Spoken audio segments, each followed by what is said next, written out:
لوگ تم سے جو بھی چاہے چھین لیں پر تمہارا مقدر نہیں چھین سکتے۔ ہمیشہ یہی سوچ رکھو کہ مجھے میرے اللہ نے بہت کچھ دیا ہے۔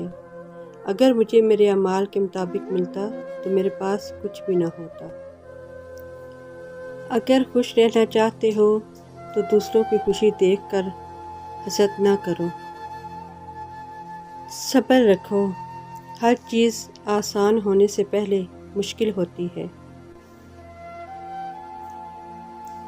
ہر رشتہ کہیں نہ کہیں مان توڑ دیتا ہے، ہر تعلق کہیں نہ کہیں بھرم کھو دیتا ہے۔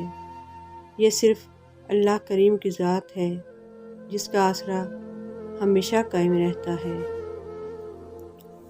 حسد ایک زہر ہے جسے انسان خود پیتا ہے اور توقع دوسرے کے مرنے کی کرتا ہے۔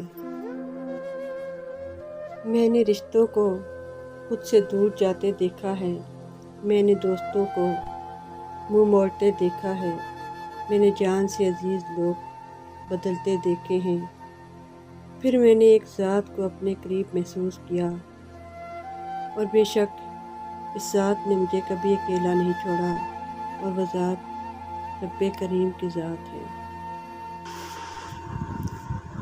رشتہ جتنا مضبوط ہوتا ہے رنجش بھی اتنی ہی زیادہ ہوتی ہے، لیکن جو لوگ فاصلوں کو سمیٹنے کا ہنر جانتے ہیں ان کے لیے محبت ہمیشہ مہربان رہتی ہے۔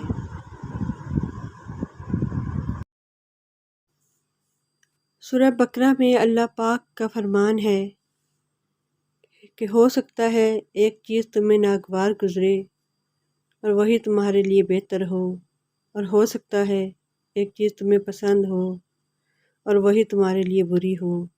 بے شک اللہ جانتا ہے اور تم نہیں جانتے۔